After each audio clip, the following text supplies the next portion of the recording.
Okay. Flower के अंदर जो मेल रिप्रोडक्टिव पार्ट होता है वो कहलाता है stamen and female reproductive part कहलाता है पिस्टिल या कार्पन। अब हम पढ़ेंगे कि जो सेक्सुअल रिप्रोडक्शन होता है प्लांट्स के अंदर वो किस तरह से होता है, उसके अंदर क्या क्या स्टेप्स होते हैं। सो sexual reproduction in plants involve the following steps. Sexual reproduction जो होता है प्लांट्स के अंदर, उसके अंदर ये स्टेप्स होते हैं। सबसे पहले स्टेप जो है वो है pollination. Pollination involves transfer of pollen grains from anther of the stamen to stigma of the pistil. तो पॉलिनेशन का जो प्रोसेस होता है इसके अंदर पोलन ग्रेन्स जो होते हैं, पोलन ग्रेन्स मेल पार्ट में होते हैं, तो उसका ट्रांसफ़र होता है फीमेल पार्ट जो है स्टिग्मा पर, इस पिस्टिल का जो स्टिग्मा है फीमेल पार्ट उसके ऊपर इसका ट्रांसफ़र होता है, तो ये कहलाता है पॉलिनेशन। सेकंड जो स्टेप है वो है fertilisation. During fertilization, the male and female gametes unite to form a zygote. अब ये मेल और फीमेल गैमेट दोनों एक ही जगह पर पहुंच जाते हैं, है ना। मेल पोलन ग्रेन्स जो है वो फीमेल जो स्टिग्मा पार्ट है वहाँ तक पहुंच जाते हैं। फिर ये दोनों मेल और फीमेल गैमेट दोनों आपस में यूनाइट हो जाते हैं, एक हो जाते हैं, और वो मिलके क्या बनाते हैं, जाइगोट बनाते हैं। मतलब मेल गैमेट और फीमेल गैमेट दोनों मिलके बना रहे हैं जाइगोट, और ये जो प्रोसेस होता है ये कहलाता है फर्टिलाइजेशन। फर्टिलाइजेशन के बाद अगला स्टेप जो है वो है formation of seed. The zygote develops into the seed. अब जो मेल और फीमेल गैमेट मिलके जो जाइगोट बना है वो बाद में किस में डेवलप हो जाता है, सीड, बीज बन जाते हैं उसके। फॉर्मेशन ऑफ फ्रूट, और ओवरी जो है उसका बन जाता है फ्रूट। ये चीज़ आपको ध्यान रखनी है, ओवरी का बनता है फ्रूट और जाइगोट का बनता है सीड। फिर नेक्स्ट होता है germination of seed. In the presence of suitable conditions, the seeds gives rise to a new plant. जब कंडीशन अच्छी होती है, मतलब जितना टेम्परेचर चाहिए, पानी चाहिए, न्यूट्रिएंट चाहिए, वो सब चीज़ें जब मिल जाती है अच्छी, जितनी अमाउंट में चाहिए उतनी, तब सीड जो है उससे एक नया प्लांट बनता है। ठीक है। अब जो सबसे पहला जो स्टेप हमने देखा था वो क्या था, पॉलिनेशन का। तो अब हम पॉलिनेशन के बारे में पढ़ेंगे। The transfer of pollen grains from anther of the stamen to the stigma of the flower of the same plant or different plant of the same type is called pollination. ये pollination की definition underline कर लो पहले।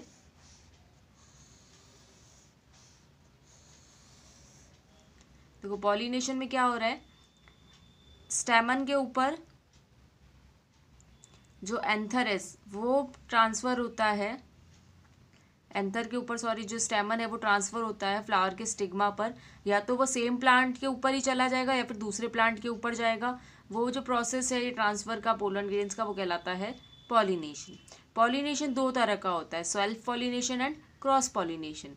Self pollination में क्या होता है, pollination which takes place within the same flower और between two flowers of the same plant is called self pollination. Self pollination के अंदर जो मेल और फीमेल फ्लावर है दोनों एक ही प्लांट के ऊपर होते हैं, या फिर हो सकता है कि एक ही फ्लावर के अंदर दोनों प्लांट के पार्ट, मेल और फीमेल पार्ट अवेलेबल हो। तो जब पोलन का ट्रांसफ़र सेम फ्लावर या एक ही प्लांट के अलग अलग फ्लावर के ऊपर होता है तो वो कहलाता है सेल्फ पॉलिनेशन। जैसे यहाँ पे हमें डायग्राम बता रखा है, इसी के जो एंथर है वो इसके स्टिग्मा के ऊपर आ जाएंगे, इसी फ्लावर के, तो ये हो गया सेल्फ पॉलिनेशन। सेकंड जो टाइप है पॉलिनेशन का वो है cross pollination. Pollination which takes place between two flowers present on two different plants of the same species is called cross pollination. Cross pollination की डेफिनेशन को अंडरलाइन कर लेना, आप ध्यान रखना इसके अंदर। पॉलिनेशन जो होता है क्रॉस पॉलिनेशन, ये दो डिफरेंट प्लांट के फ्लावर के बीच में होता है। जैसे यहाँ पे अपने को ये डायग्राम दे रखा है, इसके अंदर देखो इस फ्लावर का जो एंथर है वो इसके स्टिग्मा पर जा रहा है ना, एक फ्लावर से दूसरे फ्लावर में जा रहा है, लेकिन और प्लांट जो है वो भी अलग अलग है। सेल्फ पॉलिनेशन के अंदर प्लांट एक ही होता था, लेकिन यहाँ पे अलग अलग प्लांट के ऊपर जाता है, इसीलिए ये कहलाता है cross pollination. The male gamete are safely packed inside the pollen grains. जो मेल गैमेट होती है वो पोलन ग्रेन्स के अंदर पैक होती है। The tough protecting coat on the pollen grains prevent the gamete from drying. ये जो उसके ऊपर पोलन ग्रेन्स की जो टफ कोटिंग है ये उसको बचाती है और उसको सूखने नहीं देती है गैमेट को। एजेंट्स ऑफ पॉलिनेशन, कौन कौन से एजेंट होते हैं, किसके थ्रू जो है जो पोलन है वो एक फ्लावर से दूसरे फ्लावर में जाते हैं, वो या तो विंड के थ्रू जाते हैं, हवा से के साथ उड़ के, क्योंकि वो बहुत ज़्यादा लाइट वेट होते हैं। वाटर के साथ बह के भी जा सकते हैं, या फिर इंसेक्ट जब उस फ्लावर के ऊपर बैठता है तो वो उसके बॉडी के ऊपर चिपक जाते हैं। जब वो स्टिग्मा की तरफ जाता है तो वापस वो एंथर से स्टिग्मा के ऊपर पहुंच जाते हैं इंसेक्ट के पाँव में चिपक कर। तो सबसे पहला जो है pollination by wind. Pollen grains क्या होते हैं, वेट के अंदर लाइट होते हैं और इजीली विंड के साथ एक फ्लावर से दूसरे फ्लावर पर चले जाते हैं। Pollen grains are light in weight and can be easily taken away by the wind from one flower to another. The wind pollinated flower need not be highly और ब्राइटली कलर्ड, स्ट्रॉन्ग स्मेलिंग और producing nectar. ये जो wind से pollinate होने वाले जो flower होते हैं वो बहुत ज़्यादा कलरफुल नहीं होते हैं, उनकी स्ट्रॉन्ग भी स्मेल भी नहीं होती है, अच्छी खुशबू वाले नहीं होते हैं और नेक्टर भी प्रोड्यूस नहीं करते हैं। नेक्टर मतलब जो मधुमक्खी वगैरह होती है वो शहद बनाने के लिए फ्लावर का क्या करती है, नेक्टर इकट्ठा करती है जिससे वो शहद बनाती है। तो ये नेक्टर भी प्रोड्यूस नहीं करते हैं क्योंकि इनका पोलन ग्रेन्स जो है वो विंड के थ्रू एक जगह से दूसरी जगह, एक फ्लावर से दूसरे फ्लावर पर ट्रांसफ़र हो जाता है। विंड के बाद जो पोलन का ट्रांसफ़र होता है वो होता है वाटर के through. Flowers of water borne plant में release pollen grains from its anther in water. तो देखो पोलिनेशन जो होता है, पॉलिनेशन जो होता है वाटर के अंदर, तो फ्लावर्स क्या करते हैं, अपने जो पोलन ग्रेन्स है वो रिलीज कर देते हैं पानी में ही, और पानी से ही वो पोलन ग्रेन्स क्या होते हैं, दूसरे फ्लावर के स्टिग्मा तक पहुंच जाते हैं। क्योंकि पानी में क्या होता है, लहरें उठती, वाटर करंट्स होते हैं, जिसके कारण पानी जो है वो आगे से आगे मूव करता रहता है। Plants such as sea grass, hydrilla, vallisneria get pollinated through flower water. ये जो फ्लावर्स हैं वो इनके अंदर पॉलिनेशन पानी के थ्रू होता है। पॉलिनेशन बाय इंसेक्ट, और विंड वाटर के अलावा जो पॉलिनेशन होता है वो इंसेक्ट के थ्रू होता है। Insect cause pollination in flower which produce nectar. Insect जो पॉलिनेशन करते हैं फ्लावर्स के अंदर, वो उन्हीं फ्लावर को पॉलिनेट करते हैं जो कि नेक्टर प्रोड्यूस करता हो। फ्लावर में भी हाईली कलर्ड और strong smelling to attract insect. तो जो नेक्टर प्रोड्यूस करने वाले फ्लावर होते हैं उनकी स्ट्रॉन्ग स्मेल जो है वो बहुत अच्छी स्मेल होती है, खुशबूदार होते हैं और दिखने में भी अट्रैक्टिव और अच्छे कलर वाले होते हैं, ताकि इंसेक्ट इनकी तरफ अट्रैक्ट हो और इसके पास जाए। When an insect gets the nectar, जब इंसेक्ट्स को नेक्टर मिल जाता है तब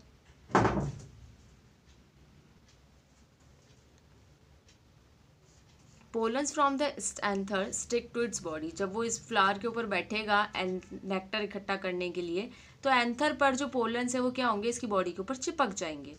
When the insect carrying pollen visits another flower of the same kind, some of the pollen gets transferred into the stigma of the flower.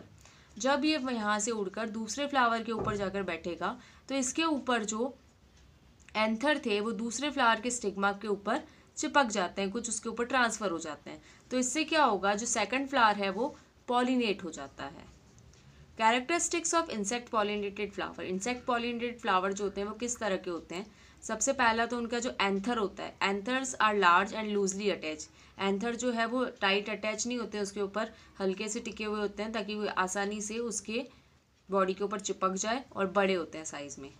Stigma hang out of flowers to trap the pollen grains. Stigma जो है वो बाहर की तरफ निकला हुआ होता है ताकि वो इजीली पोलन ग्रेन्स को ट्रैप कर सके, उसको पकड़ सके। अगला जो प्रोसेस है वो है fertilization.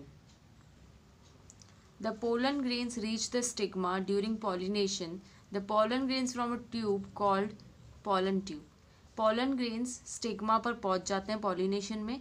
उसके बाद जो पोलन ग्रेन्स है वो एक ट्यूब बनाते हैं जिसको बोला जाता है पोलन ट्यूब्स। जैसे ये पोलन ग्रेन्स हैं, ये पोलन ग्रेन्स दिख रहे हैं, इसके अंदर से एक ट्यूब बनाई जा रही है, ये वाली जैसे ये जो ट्यूब निकल रही है इसको क्या बोलते हैं, पोलन ट्यूब।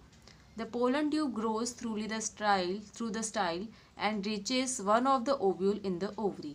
ये जो पोलन ट्यूब है ये बढ़ती है और ये स्टाइल से होते हुए कहाँ पर पहुँचती है, ओवरी के अंदर जो ओव्यूल्स प्रेजेंट है उसमें किसी एक पर पहुँचती है। Pollen tube contains 2 male gametes. Pollen tube के अंदर कितने मेल गैमेट होते हैं, 2 मेल गैमेट होते हैं। जैसे ये 2 गैमेट दिख रहे हैं, 2 मेल गैमेट होते हैं। One of the male gamete passes through the pollen tube and reaches the egg in the ovule. तो इन दो में से सिर्फ एक ही मेल गैमेट जो है वो पोलन ट्यूब से होता हुआ एग जो है ओव्यूल के अंदर उसमें पहुंचेगा। Here it fuses with the egg and a zygote is form. और यहाँ पर ये मेल गैमेट पहुंच के इस फीमेल एग के साथ फ्यूज होता है, यूनाइट होता है, एक हो जाता है। और ये जो प्रोफ्यूजन है, इन दोनों का मिलना जो होता है वो कहलाता है फर्टिलाइजेशन। ठीक है। अब नेक्स्ट है फॉर्मेशन ऑफ सीड। फर्टिलाइजेशन के बाद क्या होता है कि सीड बनती है, फर्टिलाइजेशन का प्रोडक्ट होता है वो। तो after the fertilisation the petals, stamen, style and stigma of the flower fall off. Fertilisation होने के बाद क्या होता है, फ्लावर के जो दूसरे प्लांट पार्ट थे, जैसे कि उसकी पत्तियां होती है, स्टैमन, स्टाइल, स्टिग्मा, ये सब जो प्लांट के जो फ्लावर के जो पार्ट होते हैं वो जड़ जाते हैं, गिर जाते हैं। The sepal ड्राइज up and holds on the ovule. जो सेपल है वो सूख जाता है और ओव्यूल को बांधे रखता है। ओनली द ओवरी रिमेन्स, और बचता क्या है, सिर्फ ovary. It contains the fertilised ovule. Ovary के अंदर क्या होता है, वो ओव्यूल होता है जिसका फर्टिलाइजेशन हो चुका है। Each fertilised ovule contain a zygote. हर फर्टिलाइज्ड ओव्यूल के अंदर क्या होता है, एक जाइगोट होता है। मेल और फीमेल गैमेट मिलके क्या बनाते हैं, zygote. The zygote then begins to divide and forms an embryo. और फिर जाइगोट जो है वो मल्टीप्लाई होना स्टार्ट करता है, डिवाइड करता है, बड़ा होता है, ग्रो होता है और बनाता है embryo. Embryo contains 1 or 2 cotyledon which store food for future. फिर जो एम्ब्रियो होता है उसके अंदर 2 या 1 कोटिलिडन होता है और इस कोटिलिडन के अंदर भविष्य के लिए खाना इकट्ठा करके रखा जाता है। The fertilised and developed ovule containing embryo is called a seed. Seed क्या होती है, फर्टिलाइज्ड ओव्यूल होता है जो कि डेवलप हो रहा होता है। ठीक है। फर्टिलाइज्ड ओव्यूल जिसके अंदर एम्ब्रियो होता है वो कहलाता है सीड, बीज जिसको हम बोलते हैं। सीड बनने के बाद नेक्स्ट होता है formation of fruit. With time the seed hardens and dry. Time के साथ क्या होता है, सीड जो है वो कैसी हो जाती है, हार्ड हो जाती है और सूख जाती है। The ovary wall may harden and become the pod in a poppy और it may become fleshy and succulent as plums and tomato. ये जो ओवरी है वो हार्ड हो जाती है और पॉड जैसी बन जाती है, या फिर फ्लैशी टमाटर जैसी जो होती है वैसी बन जाती है। The whole ovary after fertilisation grows to form the fruit. पूरी जो ओवरी है, ओवरी क्या बन जाती है, फ्रूट बन जाती है। अब हमें पता है ओवरी के अंदर क्या होते हैं, ओवरी के अंदर ओव्यूल होते हैं। तो फ्रूट के अंदर ही क्या होती है, सीड होती है ना, फल के अंदर ही तो बीज होते हैं। तो ओवरी के अंदर ओव्यूल होते हैं, तो ओव्यूल से तो बीज बनेंगे और ओवरी से फ्रूट बनेगा। ठीक है। फिर नेक्स्ट टॉपिक जो है वो है सीड डिस्पर्जल। मतलब सीड जो है वो कैसे एक जगह से दूसरी जगह जा रही है। The main function of the fruit is to help the seeds to disperse to different places to increase their chances of survival. Main जो काम होता है फ्रूट का वो क्या होता है कि वो सीड को डिस्पर्स होने में हेल्प करे कि वो अलग अलग जगह तक पहुंच सके, ताकि उनके जो जिंदा रहने के, उस प्लांट के जिंदा रहने के जो चांसेस है वो ज़्यादा हो जाए। In case seeds fall at the same place, there would be severe competition for space, sunlight, water and minerals. मान लो जैसे हम खेत में भी जब बीज डालते हैं तो क्या करते हैं, दूर दूर डालते हैं। अगर दूर दूर डालने की जगह सारे बीज अगर एक ही जगह पे डालते हैं तो क्या पेड़ पौधा जो हम प्लांट ग्रो कर रहे हैं वो क्या ग्रो करेगा अच्छे से? नहीं होगा। क्यों नहीं होगा? क्योंकि वो सारी सीड क्या करेगी, आपस में उनको जगह के लिए कंपटीशन करेगी, सनलाइट के लिए, वाटर के लिए, मिनरल्स के लिए, उनके बीच में कंपटीशन हो जाएगा, तो वो अच्छे से ग्रो नहीं कर पाएंगे, उनको अच्छे से ये सारी चीज़ें नहीं मिलेगी, तो हमारा जो प्लांट है वो भी ग्रो नहीं करेगा। Therefore seed dispersal of seed is beneficial to plants. इसीलिए जो डिस्पर्जल होता है सीड का वो प्लांट के लिए फ़ायदेमंद होता है। कैसे होता है? It ensures that the plant are dispersed over wide areas. Seed dispersal से जो प्लांट है वो ज़्यादा एरिया में फैल सकते हैं। It avoids overcrowding and competition among the plants for space, sunlight, water and minerals. इससे ओवरक्राउडिंग नहीं होगा। ओवरक्राउडिंग क्या होती है, एक ही जगह पे बहुत सारे पेड़ पौधे उग गए और उससे क्या होगा, फिर कंपटीशन हो जाता है, क्योंकि जगह तो लिमिटेड है, उसके ऊपर सनलाइट भी लिमिटेड गिरेगी, पानी भी उनको लिमिटेड मिलेगा, मिनरल भी लिमिटेड मिलेगा, लेकिन उसको लेने वाले क्या होंगे, बहुत ज़्यादा होंगे, तो उनके बीच में कॉम्पिटिशन हो जाएगा और वो अच्छे से ग्रो नहीं कर पाएंगे। Seeds and fruits are dispersed by water, animal and explosive mechanism. Seed जो है वो डिस्पर्स होने के बहुत सारे तरीके होते हैं, पानी से होती है, वाटर से होती है, एनिमल से होती है, एक्सप्लोजिव तरीके से होती है। तो अब ये जो सीड डिस्पर्सल के जो मैकेनिज्म है उनको हम वन बाय वन पढ़ेंगे। सबसे पहला है डिस्पर्सल बाय विंड। विंड से कैसे डिस्पर्सल होता है। Fruits and seed scattered by wind are usually small and light. जो सीड्स विंड से डिस्पर्स होती है जनरली वो छोटी होती है साइज में और वजन में हल्की होती है। Seeds of maple and drumstick have wings attach to them. Maple और ड्रमस्टिक जो होती है इनकी जो सीड होती है उसके ऊपर क्या होती है, विंग्स होती है, पंख से होते हैं। Which help them float in air for long distances, जिसकी मदद से वो ज़्यादा लंबे डिस्टेंस तक हवा में उड़ सकती है। Light seed of grasses and hairy seeds of oak and cotton and hairy fruits of sunflower get blown to far away places by wind. ये जो लाइट वेट सीड्स हैं ग्रास की, ओक की, कॉटन की, ये सब क्या होती है, सनफ्लावर की, ये बहुत ही लाइट होती है जिससे ये आराम से हवा के साथ एक जगह से दूसरी जगह बहकर चली जाती है।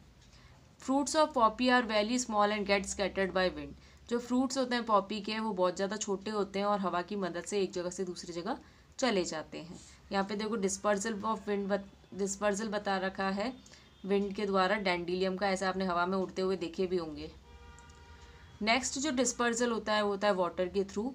The fruits and seeds of aquatic plants like those of water lily, lotus and coconut float on water surface and carried to far off places by water current.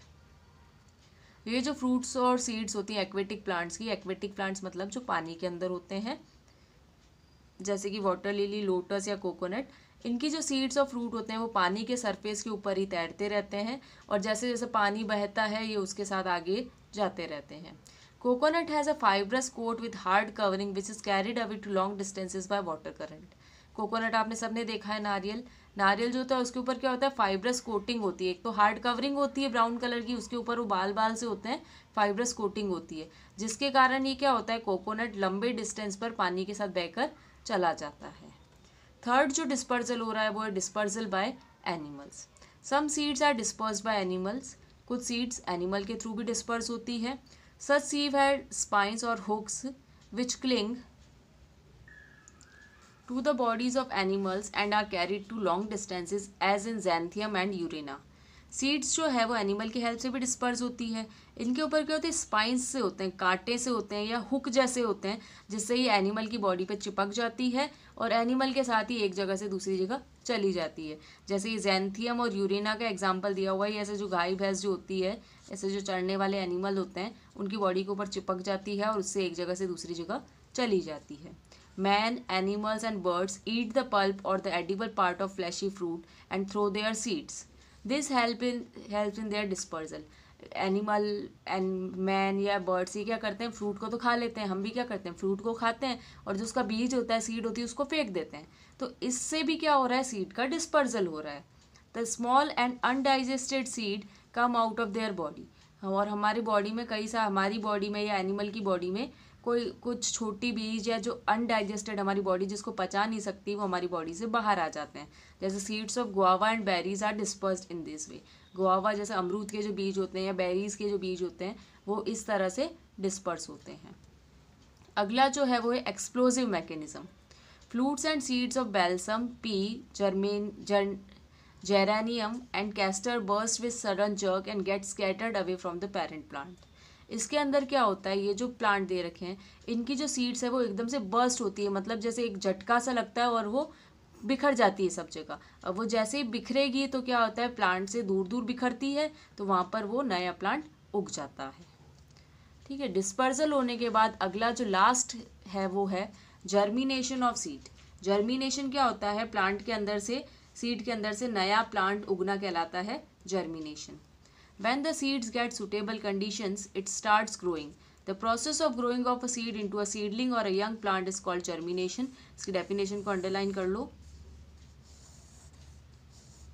जब सीड को सूटेबल अच्छी जो कंडीशन उसको चाहिए उगने के लिए plant को, अगर बीज को वो कंडीशंस मिल जाती है तो प्लांट जो है वो ग्रो करना स्टार्ट कर देता है। ये जो प्रोसेस है जिसके अंदर सीड से नई सीडलिंग या छोटा प्लांट निकलता है वो प्रोसेस कहलाता है germination. A seed may have to wait a very long time before conditions are right for it to start to grow और जर्मिनेट। सीड को कई बार बहुत लंबा इंतजार करना पड़ता है। कई बार जैसे हमने बीज तो डाल दिए, लेकिन पेड़ जो हमारा जो प्लांट है वो बहुत लंबे टाइम बाद उगता है, क्योंकि जब तक उसको उसके लिए अच्छी कंडीशन नहीं मिलेगी, ऐसी कंडीशन जिससे वो ग्रो कर सके, तब तक उस सीड के अंदर से नया प्लांट नहीं निकलता है। Its most important agents are air, water and warmth. Seed में से प्लांट कब निकलेगा? जब उसको सफिशिएंट हवा मिलेगी, पानी मिलेगा, और जितना टेम्परेचर, जितनी उसको गर्माहट चाहिए अगर उतनी मिलेगी, तभी वो नया प्लांट निकलेगा उसके अंदर से, बाकी नहीं निकलता है। The radical of the seed grows down into the soil. Seed का जो रेडिकल वाला हिस्सा होता है, ये रेडिकल वाला हिस्सा जो है, ये मिट्टी के अंदर नीचे की तरफ ग्रो करता है और जड़ें बनाता है।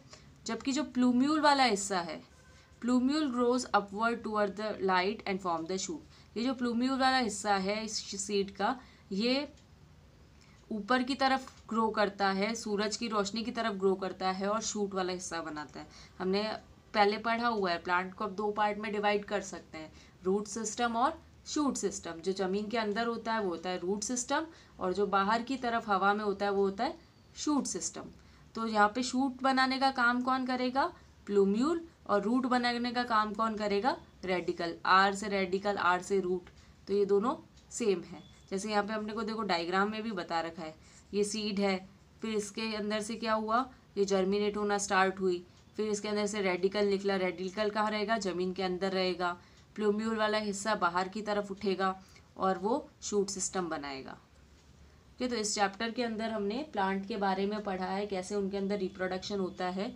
Just read this chapter twice and thrice. इसके जो पीछे बैक एक्सरसाइज में क्वेश्चन है वो आप सेल्फ उनके आंसर ढूंढोगे। Thank you.